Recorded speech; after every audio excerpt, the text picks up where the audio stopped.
One of the things that I really wanted to talk about was just our expectations and where we are at. And I know there's, like I said, there's a lot of new teams and new families to us. So you may not know anything different. But one of the things that we need to make sure is that we abide by the safety guidelines based on by the state, USSA Racing, Bradford Ski Team, Ski Bradford, and we want to make sure that obviously we are safe. A lot of you probably are involved with a lot of other sports activities, soccer, whatever, and probably very familiar to this format. But we just want to make sure that we are crystal clear in what we're expecting from you as a family, what you're expecting from us in regards to safety, what the coaches will be doing in order to maintain that safety guidelines, and making sure that this is, we continue this program throughout the season. That's probably one of our bigger goals. Outside of being safe, is that let's continue to have this option for our children to get outside and have fun. And so that is our chief goal. And we're going to make sure that we try our hardest to do that. So one of the things that we need to make sure of is that some of the COVID and regulations. Now, remember, a lot of the guidelines are established by USSA and the state, in which the mountain has to comply to. So such things as the lodge and those things that go on there, the restrooms, being on the mountain without a ticket, some of those things we can't control. And we need to ask you to set the high example of helping us make sure that we follow these rules and regulations. It's so important that we do that. We have an amazing relationship, probably one of the best relationships of a ski team and a mountain. We are independent of the mountain. We are two different organizations. We are not, Ski Bradford employees or anything like that. Our organizations are completely different, and we're a guest, and we do our best to make sure that our relationship is strong. Neil, the owner of Ski Bradford, has been outstanding and being able to give us the ability to do things that other mountains can't because of his generosity and what he's able to do. So I want to make sure that we are abiding by the rules, abiding by the regulations that he has to follow from the state's perspective.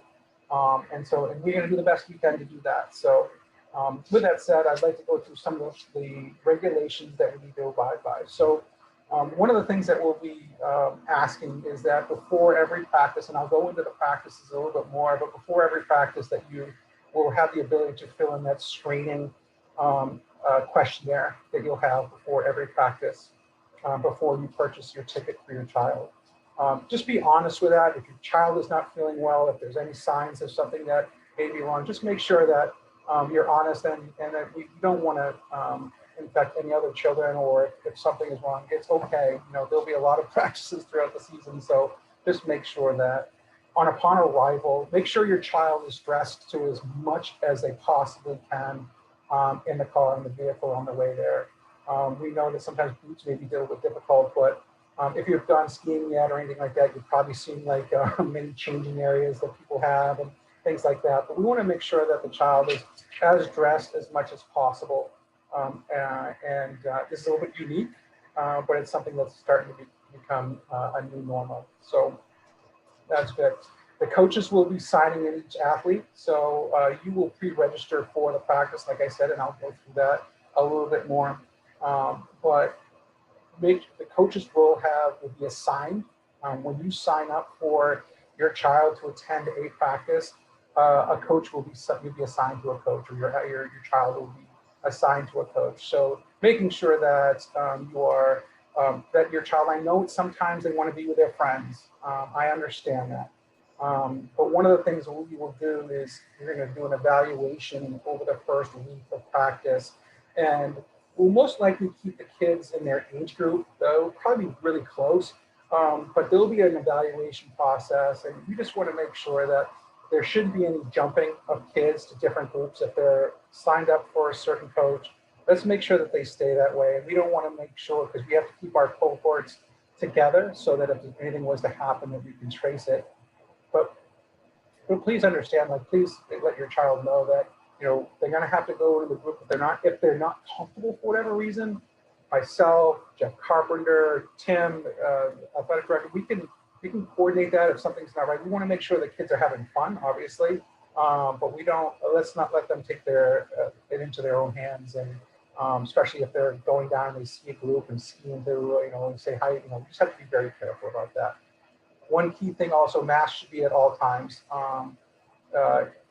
as much as they possibly can. We really would like to make sure it's good. I mean, obviously, I know it's not easy. Probably it's harder for us adults than it is for the kids. I think my kids are much better at it now than they are, but you really want them to have masks on from leaving the car till they get back to the car, as much as possible. Buffs like those collar things, those don't count. They can have them for warmth reasons. That's perfectly fine, but they should have an independent mask to take care of that. Cohorts, like I said, stay in your group.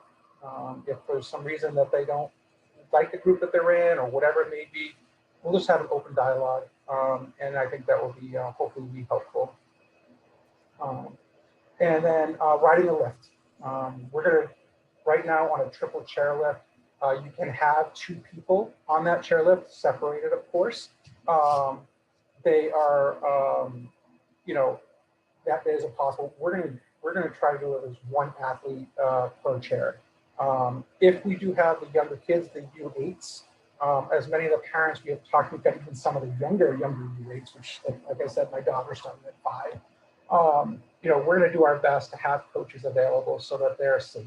We don't want anyone falling off the lift, and we just want to make sure that that's it. But as it comes to the older kids, we're going to be doing 1 athlete, unless they're siblings. So, like I said, I've got 3 kids on there. There's probably a good chance that they may, cross paths or whatever, or however will allow that happen. But we want to have 1 athlete per chair. Obviously, that may be not ideal in many situations, but we're going to try and keep our groups small so that they can get up together real quick and then they can come down. Hey, Jeff, we got a couple of questions coming in. I've been answering a whole bunch of questions while you've been talking, but a couple of these I think we should just address out there. Go ahead. So question about masks, face coverings, all that stuff. So when Jeff said that we're not employees of Ski Bradford, that is mostly true. I'm actually a ski instructor at Ski Bradford. So that kind of makes me an employee, even though I'm an independent contractor. All ski instructors are independent contractors, by the way. But with regards to the ski team, we don't get paid. Ski Bradford doesn't own the team, any of that stuff. So, I just wanted to clear that up in case anybody sees me running around with an instructor jacket on. Regarding masks, the state guidance is that you need to wear a mask when you're on the lift. You need to wear a mask when you're in close proximity to other people. That's 6 feet when you're standing, 14 feet when you're skiing. All right. So the question was, will they be able to take their masks off when they're going down? The state guidance is yes, if you're alone and 14 feet from the next skier. How or why did they pick 14 feet? I have absolutely no idea. It doesn't really make any sense. Now there again, I've been at Bradford the last, couple of days that we've been open, and honestly, putting your mask on and off and on and off and on and off and on and off and on and off is annoying. I found it easier a lot of the times just to leave it on.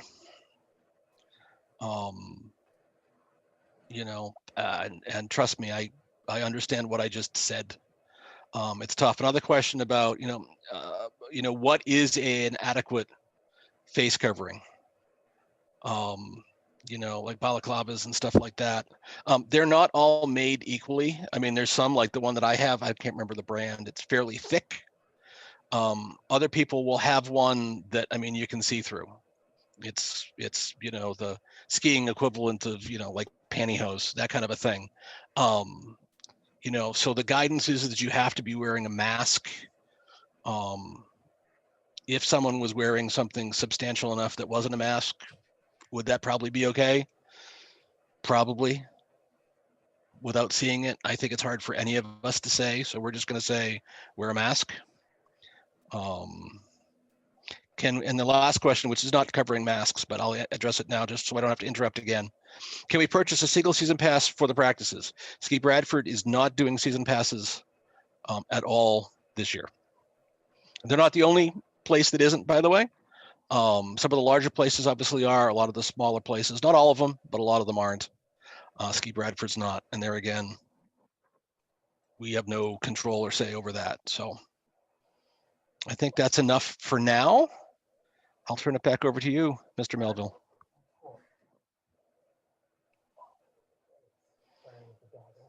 Scratching away, so my office mate. But okay, so yeah, those are great questions, and we're still learning. Yeah, and unfortunately, the season pass thing, we had to, it's just a difficult year, and you can imagine a season pass if they were purchased and how you do refunds, and there's restrictions of number of people on the hill, and if you were not able to get on the hill because you have a season's pass, so it's really difficult for the smaller mountains. I know some of the larger mountains can do it, but we are, being at Bradford, it is a smaller mountain, and we just wanted to make sure that we were, and that's why Bradford didn't do that. So that was one of the reasons why we switched our format. And one of the things that we did was we reduced our registration fee, and we went as a pay-as-you-go model. So we increased our practice fee up a little bit, and we reduced our registration fee. And typically in the past, Jeff, I think it was like around $350 was a registration fee, and it was around like 20 something dollars for for each practice. So we kind of switched it a little bit. And so it was $350, $550 for enhanced, and $27 for per practice. Gotcha. So we increased a little bit on our on our practice, so that it was more of a pay-as-you-go. So we wanted to make sure that it was, and we didn't know how long the season was, so we reduced our fee for our registration. I think this is great. Maybe a lot more families will be able to be involved, and obviously, like I said, our goal is to make this season as long as Bradford is open. And we're and hopefully that explains a little bit of the season pass. I've been a season pass holder. My kids, it's so funny. You look at their season passes, and they're little kids, like they're really young. It's funny, and they have like 8 or 9 of them now. But we're just gonna go with the times. And when I did the math myself, it came out as a wash. So it really didn't make a difference when I did the math. So hopefully everyone can understand that. Practices. We just got word that Bradford will be opening up on Wednesdays as well. So we're going to take full advantage of that. Wednesday, Thursdays, and Fridays will be practice nights. I'll go into this a little bit more, but from 6:30, roughly 6:30 to 8:30, and depending on when the kids get off the, what's the hour time frame, Jeff, of when the mountain's open till? Typically 9? 12 to 9. Yeah, 9. Okay, I have to standardize on hours. Yeah, so practices will go from 6:30 to typically they'll be done at 8:30. Sometimes it's tough for me to drag my kids off the mountain because they're having so much fun. But that's typically how it goes. On the younger youth groups, they will end, they're usually around 8 o'clock, a little bit more than the other kids, because they do a lot of quick lines, they get tired, they're a little bit younger, and the cold weather. So we just want to make sure, and the coaches are really in tune with that. Jeremy, who's been coach of the U8s, I want to say since my daughter was a U8, is just definitely in tune with the kids, and just make sure that everyone's and the ratio is really reduced those U8s. So that's a really good good option for the U8. So we'll also be having events. So an event, like I said, it's going to be all with Ski Bradford or within Bradford Ski Team. We will have, it looks like I've got the preliminary dates that I have. So we'll have 4 events during the year. Right now we're looking at January 24th, February 7th, February 28th, and March 14th. January 24th, February 7th, February 28th, and March 14th. They're roughly every other week, staying away from February break. And let's hope that we have snow all the way in Bradford is still open on the 14th. And what this will be is we'll have more information on this, but these events will be time practices pretty much is what it is. We'll have dates set up. The kids will be able to race, look at times. Typically on a race day, we would only have 2 runs. Typically for the 10s and above, they'd have 2 runs. This would be a better event, I think, when you look at it. So some of the kids, even though they won't be racing against kids from other mountains, I think they'll have a fun time with their, with their teammates, and be able to experience more gate fun, I guess, if you want to call it. And I think that will be great for the kids. So it's a little bit different.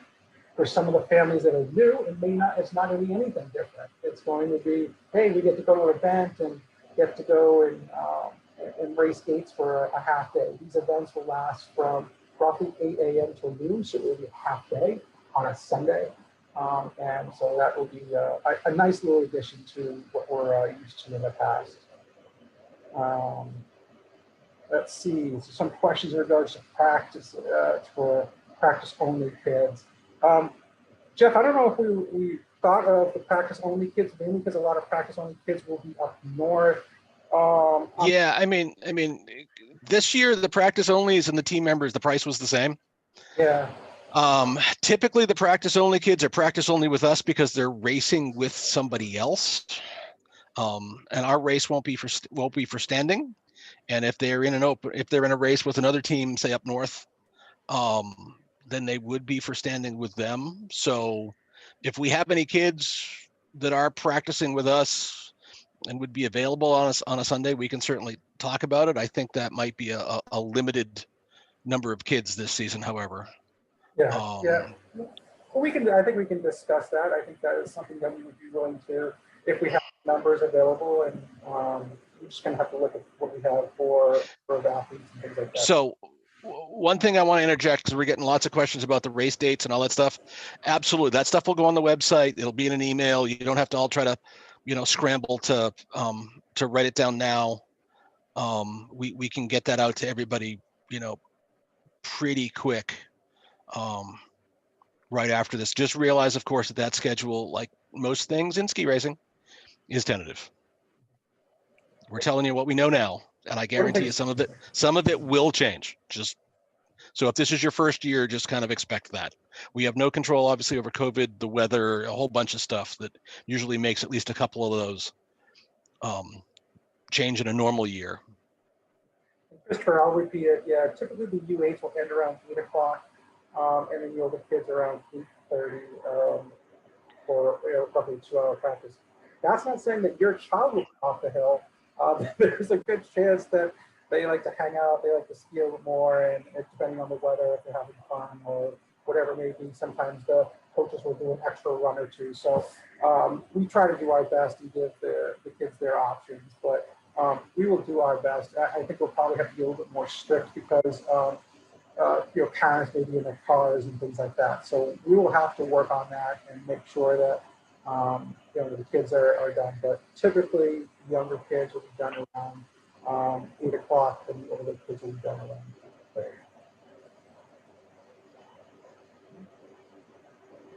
Right. Let's see. So with that, so the first half of the season, as you know, you look outside, not a lot of snow there. For gates and things like that, you need the snow to put gates in. So the beginning half of this season will be more technical focused. So please let your child know that. Like if they think they're going to be racing gates day one, that is probably not going to happen. And they're going to have to get warmed up. They're going to have to get their legs. This is a sport that you typically don't do all year round. And so we're going to have to make sure that their legs are in the right places, that they're carving the right way. And this is the one thing that you'll notice that your child will become a much better skier. And it's incredible if you talk to some of the parents that have been in the program. It really, you'll see a huge jump in the skill set of your child when after the season. So one of the things is that we want to set expectations. I know that you'd be eager slam dates and have fun and all of that kind of stuff on racing side. But the first half is going to be more technical based, and that's what the coaches will be working on. And the second half will be more on gate work at the second half of the season. So the first 4 weeks or so will be more technical. And just we want to get their skill set to a point where then they're ready to do the gate work. Practices, drills, and skills will be the same for the entire week. So the coaches will be prepared to do the similar drills for that entire week. So Wednesday, Thursday, Friday. If your child does want to go to all three, great, fantastic. But they will probably be working on the same skills that they were working on Wednesday if they went on Wednesday and Friday or Wednesday, Thursday, whatever they want. There's no limit of how many days a child wants to go. It's up to you if you feel like you want to take advantage of that. Now remember, we have a ratio to meet, so we want to keep within 10 to 1. So that's 10 athletes to 1 coach. So we want to make sure, so when we put the tickets on sale, that you need to register for your spot. It could be a chance that that age group is sold out. So you want to make sure that, and great question, Eric. I see your question right out of the gate here on that. It could potentially fill up, but we're going to do our best to have the coaches available so that your kids, so that everyone can be there. We will definitely do our best for that. So just make sure that you do register for the days you want to go. There's no limit.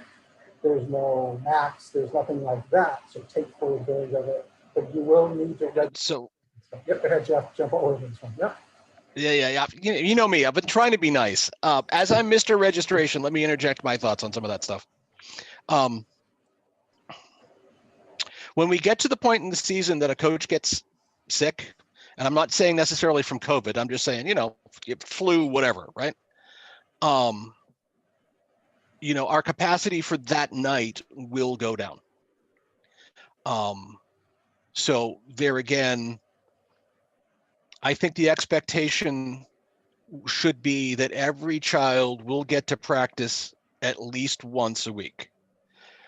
Many of you will be able to practice twice a week if that's what you want to do. If you normally, practice on Thursday and you want to switch for 1 week to a Friday, more than likely, that won't be a problem.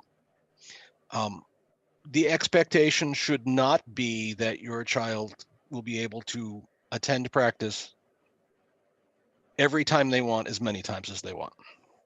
I think that would be unrealistic in a normal year. So, there again, because we've reduced the registration fee, and this is more of a pay-as-you-go model, 10 weeks, 3 practices, a week, 1 child, that's like $900. That's not including races. So hopefully this structure will help limit people to reserve what they use. So another one of the questions that came up is, what happens if I forget to order my ticket? Then when you go to the window, you're going to have no receipt to hand them, and they won't give you a ticket. You have to buy the tickets through us. You have to produce the receipt and give it to the, one of the girls at the window. That's the system that we've put in place. And the tickets that Ski Bradford sells, for example, at that time slot are more expensive than the ones through us. And so, that won't be an option, because when you get a Bradford ski team ticket, it will say BST or ski team or something. We haven't picked the words yet. So you're going to have to just buy the ticket online. It was the least worst solution we could come up with. So there was another question too, about parents in the lodge. So the only people allowed in the lodge this year at any time are people with a lift ticket who are eating. So if you have a lift ticket and you want to go in the lodge and you want to buy food, you can sit at a table, 20 minutes, half hour, that sort of thing, before you will be asked to leave. There again, they can only have 25% of the people in the lodge, because the lodge is a restaurant. So there again, if you have a lift ticket, you can get in, you can buy food, you can hang out at a table. And then after that, because they have to keep everybody, you know, kind of rolling through.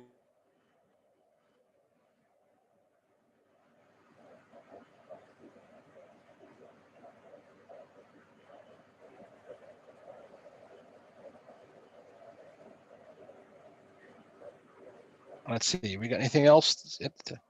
I don't have the. Yeah, the only question was, did you address the parents buying tickets and sitting? Which one? Which one?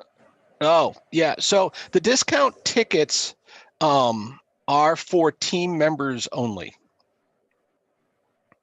Like I said, Ski Bradford gives us a discount.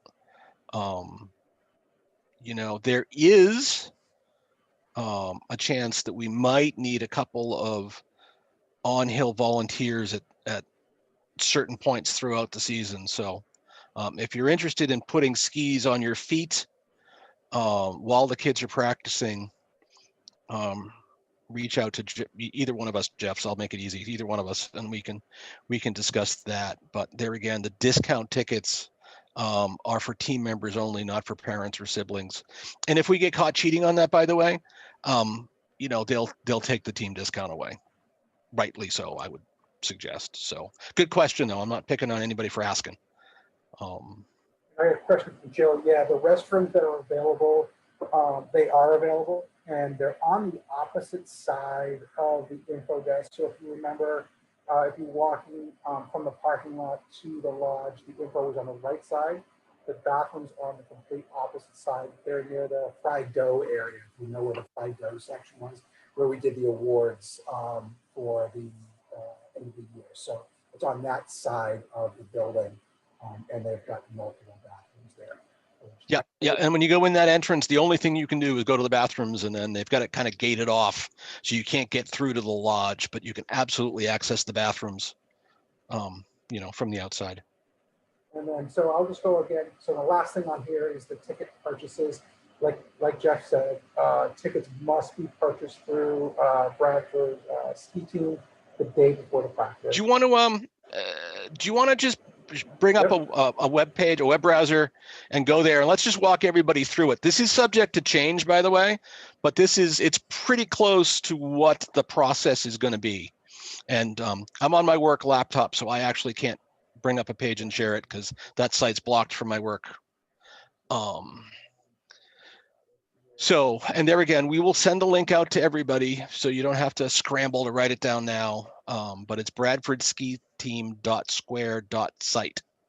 But like I said, you know, there's nothing really live there right now. And you will get the link when tickets go on sale and stuff, so don't worry. But I made one of the tickets for later this week appear on the wrong day so that we can kind of just walk through it click by click.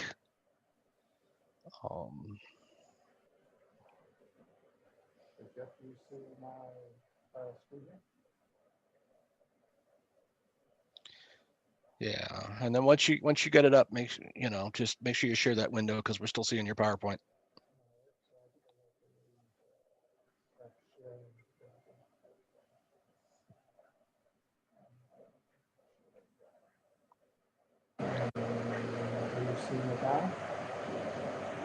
We're still seeing PowerPoint. Okay.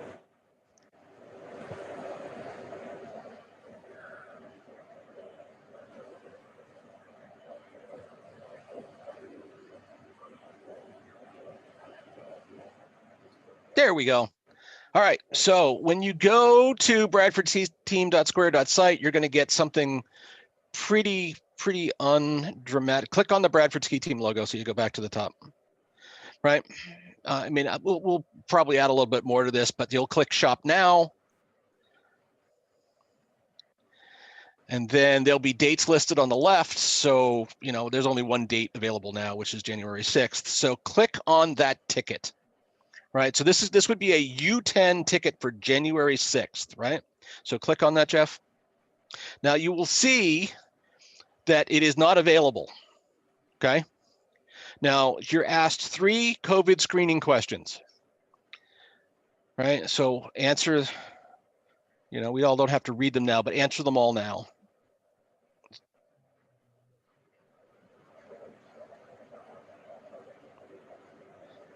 Right, so it asks you, have you been exposed? Have you been with anybody? Have you traveled, hither and yon? Now, at this point, if this really was January 6th, that not available would turn to available. All right, if you don't answer the pre-screening questions correctly, it will never say available. If you do, ticket becomes available, and then you'd be able to click it and buy it and go for that. Now, unfortunately, the next part I can't make work because it's really not the 6th, and it's too smart, and it knows that. But that's how you're going to do the pre-screening.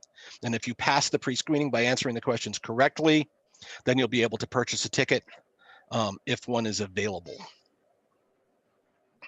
Print So, off the ticket. How would that? yeah, and you'll get a receipt at the end and stuff like that. Unfortunately, we can't actually demo that because the system's too smart and it knows that you can't buy a ticket for the 6th on the 4th. And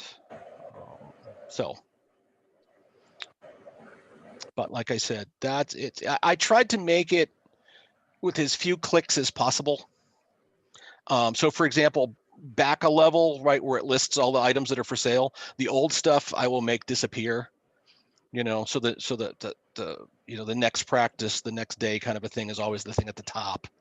And, as we get into February and March, you won't have to scroll down past, all kinds of garbage to kind of get to stuff. And we'll try to make it as streamlined as possible.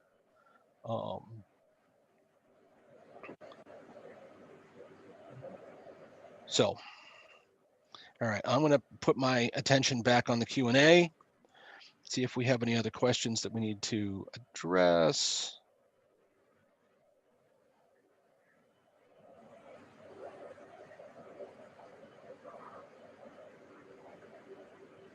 So with the levels, go by the age of your child. So think of you as being under.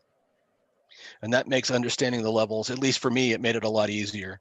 And it's all based on the age your child was on December 31st. And that's how they get around kids switching, having birthdays and stuff during the season. So if you were 7 on December 31st, 7 is under 8, that makes you a U8, right? When if you were, 11, that makes you a U12. If you're 12, right, you're not under 12, right? So that would make you the next one up, which would be like a U14. So hopefully that kind of explanation makes sense. And if not, I just confuse the heck out of everybody.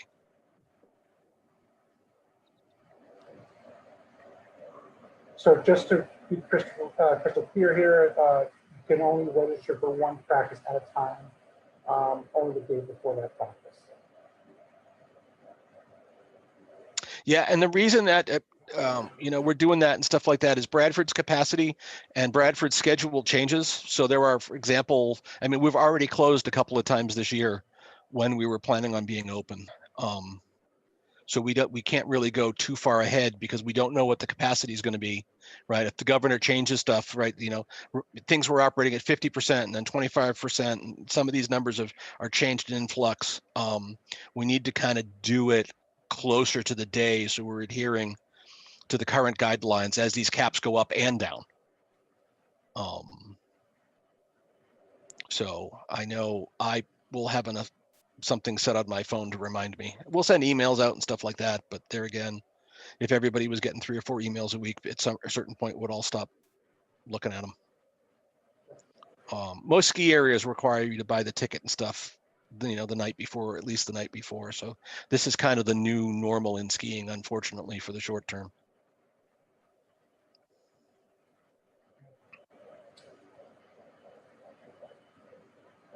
So to answer some of the questions also too that are coming out,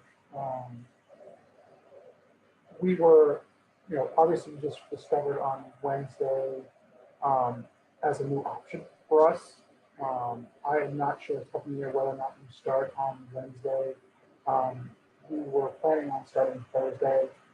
We just got the option of Wednesday, so we'll tell you on that. We may have the option for Wednesday. this week. We will definitely have Wednesdays starting on the 13th, which is a great thing. So, because I know some families go up north on Fridays and they only have one day option. So this opens up a lot for that Wednesday. So we just need to make sure we get the coaching available. So that's the one thing we need to make sure the coaches is in. A little bit of a switch on us. The high school's starting on Wednesday as well for North Andover, which is great. So hopefully we'll be able to get some coaching. So just hold tight. We will have an announcement that will go out sooner or later once we know what the capacity is. But this is exciting stuff. And, you know, Bradford's working really hard at making snow. If you saw some of the pictures of what it looked like this weekend compared to now, they're doing some amazing work. So hopefully we can be able to get that done. So here's his practice expectations: Wednesday, Thursday, Friday nights. Ski Bradford starting at 6:30. Tickets will be purchased online. Bradford Ski Team tickets, and they will cost $30. Do not purchase through Ski Bradford. Ideally, so if you can see these little kids in my picture, you can see their PowerPoint. Jeff, can you see that PowerPoint? Yep. All right, perfect. You see these little kids? That's what our little kids look like. So your child looks like that. They are perfect. They won't be as close to each other, but you can see they got their goggles. They don't need a ski suit. They don't need the padding. They should have poles and a helmet. And their helmet should cover their ears. Should be a hard-sided helmet. And if you make it easy on the coaches, if you could put the child's name on the front of their helmet, their desired name that they would like to be called, it would really help out the coaches. Granted, it is at night, it probably is hard, but at least we'll give them a fighting chance to address your child and make it easier on everybody. It is very difficult. It's funny when you have like we had the end of the year trophy presentation, stuff like that. Some of these children I didn't even recognize because we're used to them looking like that on the picture and not with a dress or with look like a normal child. So, but this is what your child should look like. They should dress warm. Obviously, like I said, not a lot of gate work in the beginning of the season. So warmth is probably the most key, as well as their helmet and mask. Goggles, make sure to try to get their tint light if you can, because it is a little bit dark there. So having super dark tint glasses or goggles sometimes can be a little bit challenging, but not that bad. So definitely try to have your child set up. So when you get there, typically when you go to the mountain, if you've been to Bradford before, you walk up that little gravel area and you see the lodge.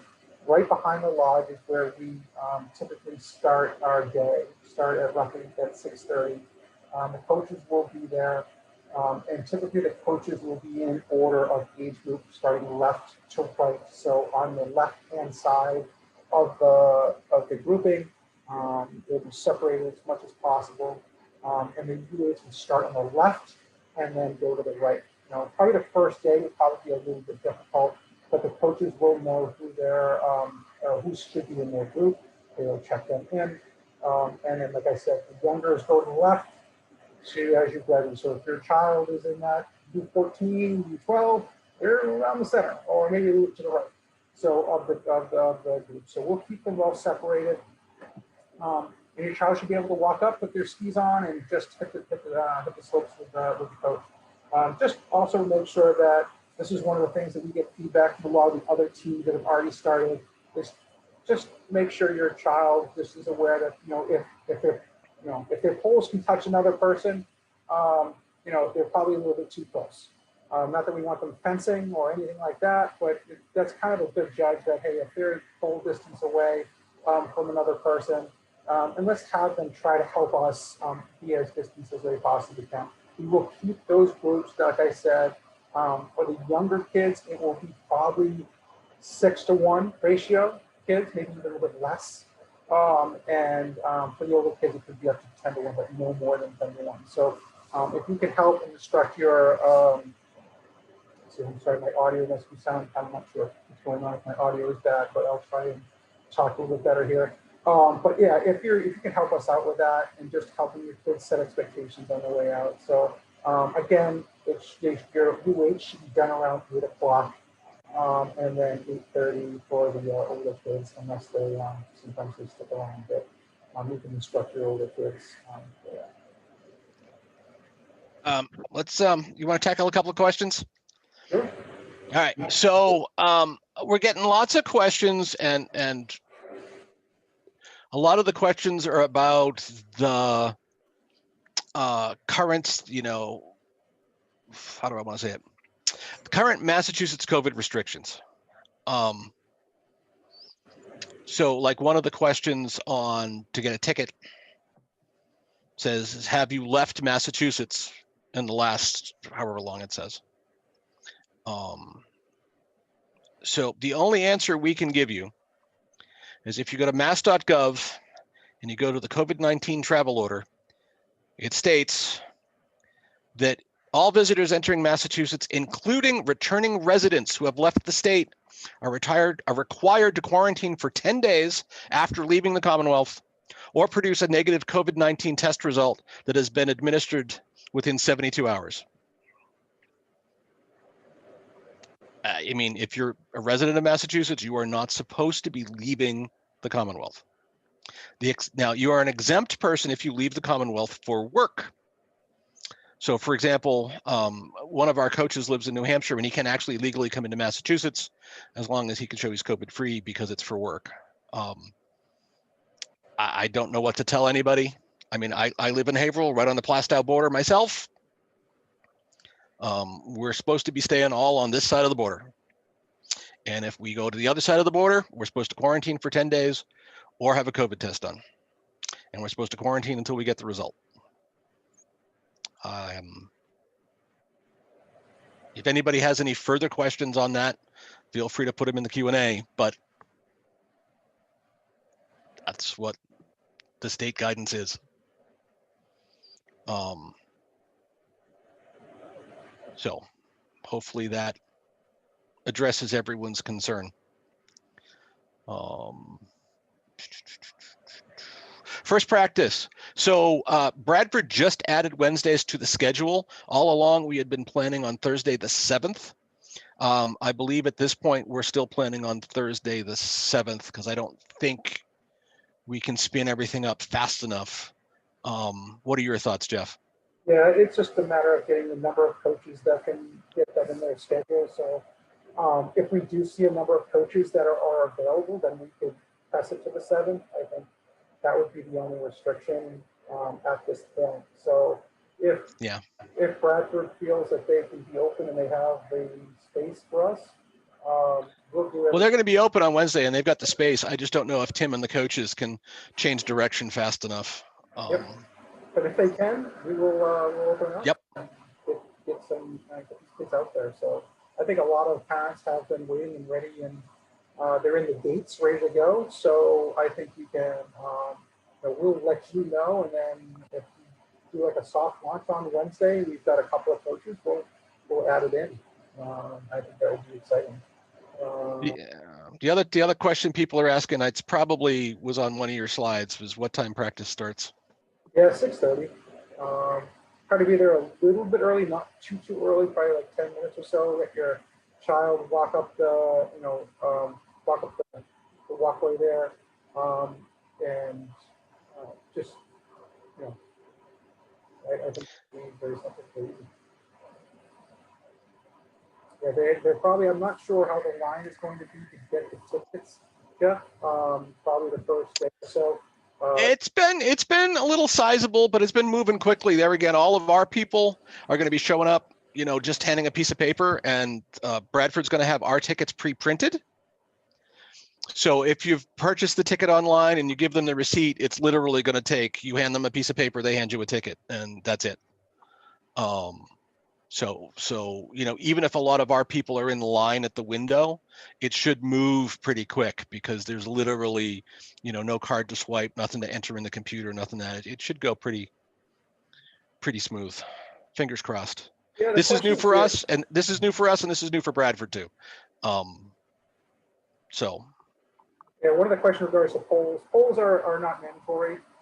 If you've got a U leader that does not use polls, but they should get used to using polls.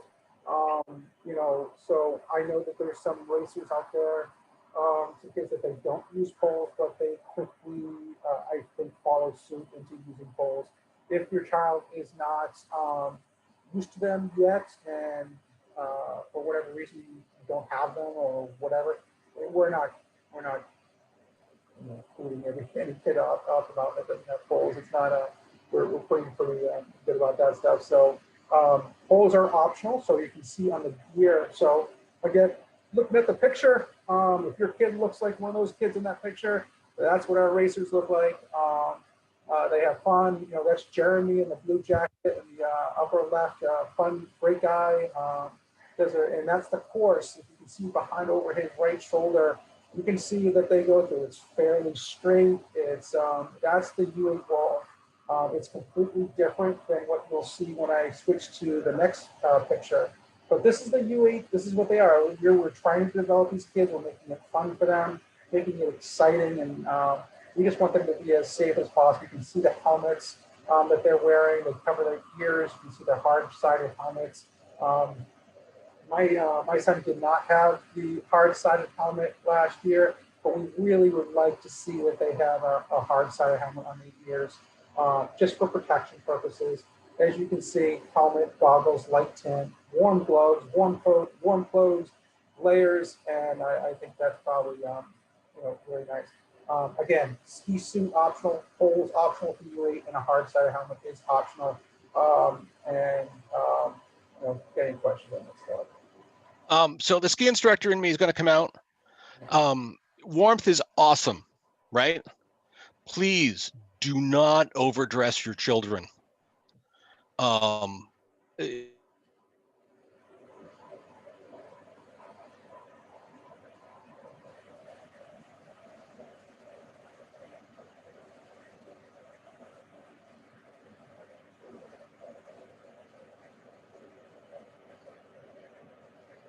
And so, there again, if you're a skier yourself, or if you used to ski, you get it. If skiing and ski racing is a little bit new to you, sometimes with the best of intentions, you actually make the problem sometimes a little bit worse. For example, ski boots, you always wear a thin sock, not a thick sock, because the ski boots are so tight. If you wear a thick sock, it restricts the circulation in your feet, and then your feet get colder. So if your feet are cold, usually a thicker sock makes it worse, not better. So, sorry, ski instructor and me coming out. Had to say that. Well, on the U10 front, like I said in the beginning, we're going to be working a lot on the skill set, not necessarily gait drills yet. So out of, when we start, it's not necessarily have chin guards and a lot of things that you see this racer that I have in this picture here. But as you start the development, that's what the racing would look like on a normal year when you would have races. So that would be something that maybe a U10, not necessarily U10, probably U12 and up, and 14 and up. This is what they would look like. So this is the high end side of it. But there's kids all in between. You don't have to have a ski suit to race.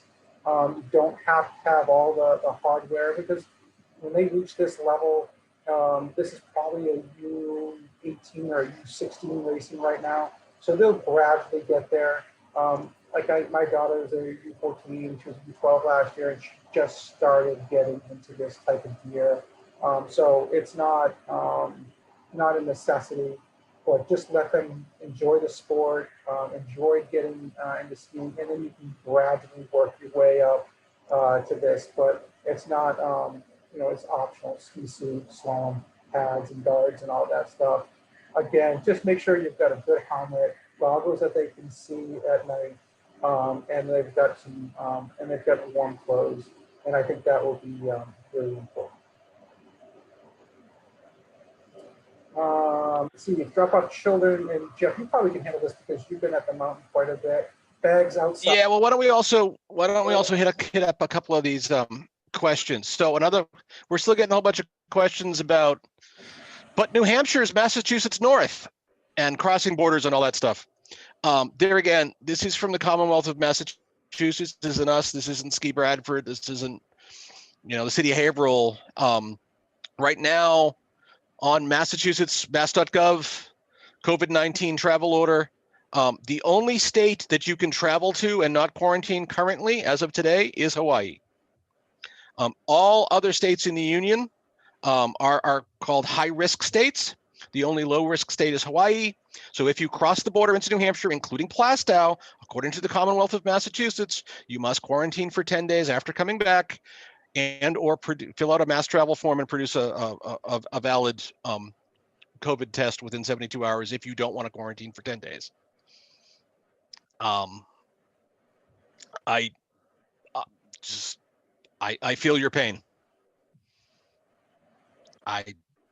We can't say anything other than what the Massachusetts guidance is.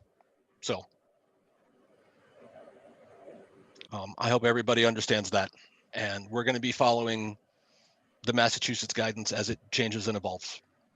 And I don't necessarily like it either.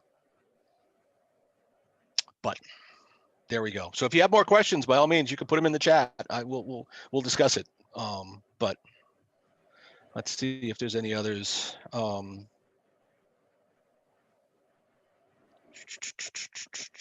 Any space left for U19 sibling? Yeah, I believe so. I really do. Shoot me an email, treasurer@bradfordskiteam.com, and we can chat offline about that. U19s was one of those groups that we had a handful, but that group wasn't really kind of full. So I think so.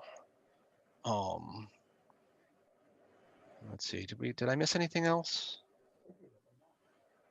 Jeff, do you see anything else that we didn't on the Q&A? There's. No, I think good. Yeah. No, and I see the thing question in regards to dropping polls and stuff like that. Just a lot of, trust me, I think I've got probably 15 polls in my house. the younger kids' age. So it happens all the time. The one thing, a good thing is Bradford is it's really accessible. Coaches are really helpful. So if you get a UE, typically where they're going to be at the younger kids, it's pretty accessible if they were to drop something. And like I said, we are going to have such a small ratio on the U8 side. It is, you'll have a good idea of scoop up the whole drops. So somebody asked, how early can you pick up your tickets on practice days? I in prior years, the answer was 6, thereabouts. Yeah, I think so. Which overtime is right through the daylight. Yeah. So good question. I think it's probably still about that. I don't think it would be too dramatically earlier than that.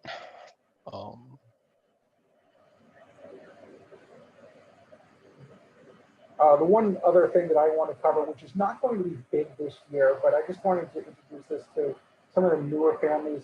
We are a volunteer organization. All our races need volunteers. So we're obviously, like I said, we're not doing races this year. We are doing events, so we may need some help there, but I just want to let those families know that if they can return next year, and everything is back to normal. We are a volunteer organization. We do have requirements for families to help out and support. So I just wanted to put this on here just so that families did know that, they did this 1 year and then it's like, oh yeah, let's do it next year. We can't wait to race. And then obviously not be able to fill their volunteer obligations for whatever reason. So I just wanted to put that there. We are a huge volunteer. We need roughly 50 individuals to run a race. When we do have a race, we usually carry about 150 racers on the team per year. So it does take a lot of work to put on a race. Either it be the night before to set up the bee netting for safety reasons or for other things. So we may need some help during the season. I don't know yet what we will need, but just wanted to make sure we were crystal clear on that too, that we do typically have volunteers. We may need some volunteers for the events that we're going to have. But I just wanted to make sure that people knew that and and that was that. So that is all I have for at 7:05, so it's pretty close. We have a few more questions. Perfect. So let's make sure we address everything now. And sometimes it's about the talk, and you probably want to see some questions that other people may not have thought of. So the bags, are the kids allowed to bring their bags into the lodge? No, all of that shelving and even the lockers are now all located outside.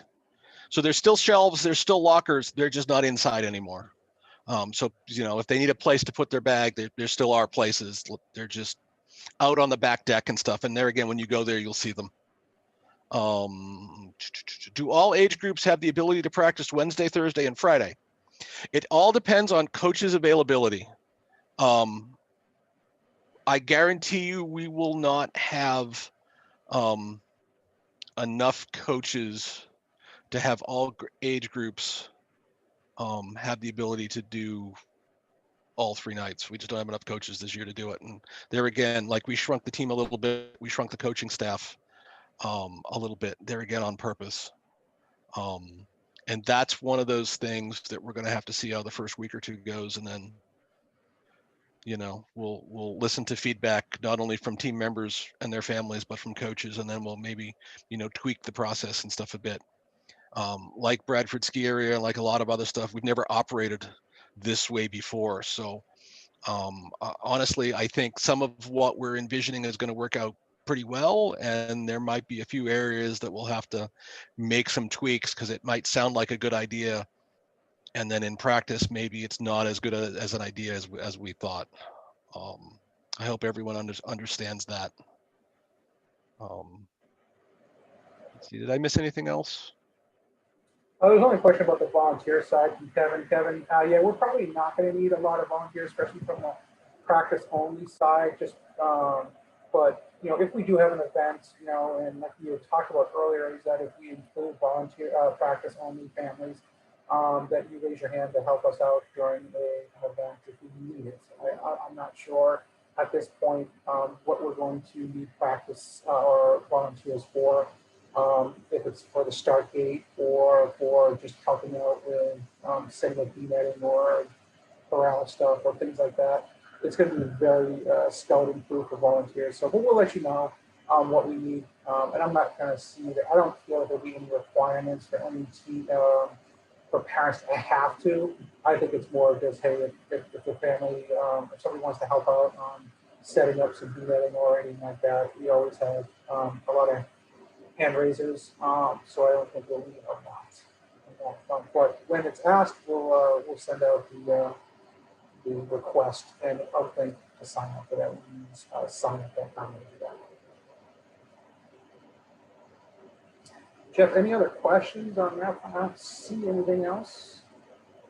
No, but everybody, if you have more questions or anything like that, please stick them in the chat now.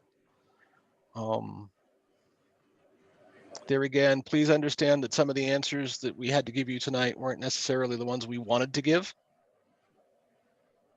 Welcome to the age of COVID.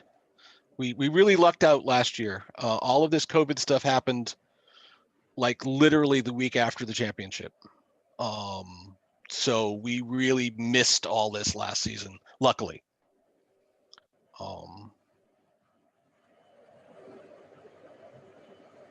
So it sounds like some of this we're winging it. Yeah, we are.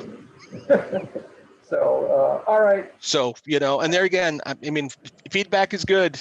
If you see something you think we can do better some other way, reach out to us and let us know, and we'll be happy to listen.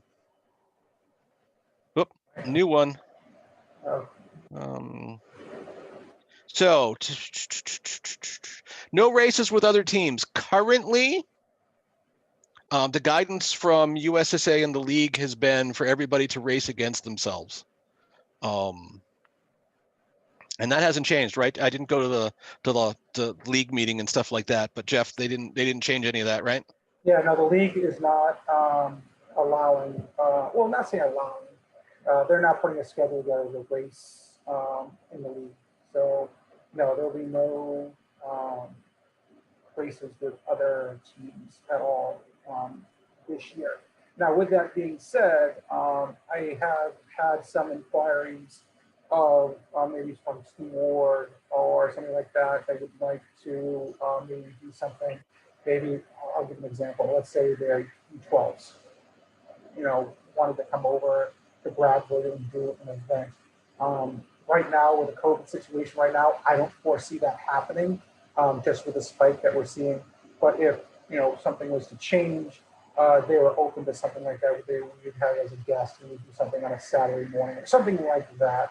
But right now, the events that we have set up will be internal only, and this is due to making sure that our cohorts are separated, that we are keeping these kids as safe as possible. Jeff, anything else on that? Yeah, I mean, the big limiting factor for that stuff is the Massachusetts group size limit, which currently is you can have no group larger than 10 people inside and 25 people outside. So, in a normal year, the team's 200 plus people, you've got another team of 150 or 200, that's 400 people. And to divide them up into groups of currently 25 and figure out how to run a race that way is complex. That's probably a good word for me to use in a public setting like this. I'll use the word complex. If it's just us, USSA really doesn't want teams mixing with other teams as much as possible. There again, just to kind of slow the spread of this stuff. I'll share a quick personal story. My daughters dance as well as ski. They have lots of inexpensive hobbies. And 2 days before Christmas, they had their little Christmas pageant thing. And a couple of days later, one of the kids tested positive. So you had on Christmas Eve, you had 200 families all being sent notices that there was a potential COVID outbreak, and everybody has to quarantine. And it was a documented case. Now, so that kind of changed the plans for Christmas and New Year's. And luckily, all my kids and stuff were fine. But there again, you don't know until enough time passes and COVID tests are done and stuff like that. So whilst we all would love to have a normal season and ski and race and do all that stuff, I just lived through one of those situations where one potential infection impacted 200 families. I'm not the communications guy, but I don't think we want to limit the chances of us having to send emails like that out over the season. All right, Jeff, I think that's it. Again, welcome to Ski Bradford. We are excited that we're able to have a season here. We will be doing our best to make this experience as safe and as fun for the athletes. We will be providing as much, guidance as well as instruction for their development. So I think this is a great opportunity, and looking forward to hopefully having your kids have some resemblance of normalcy. I know a lot of you are looking to get your kids outside as well as a parent of three here. We cannot wait to get them out. So we're going to do our best. I know a lot of you are a little bit nervous about, getting the kids, coaches and practices and all that stuff. We are going to do our best to get as many kids out there in a safe manner.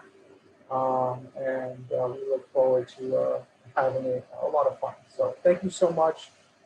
Be well, and hopefully we'll see most of you on Thursday. So thank you so much. Talk to you soon. Thanks, everybody.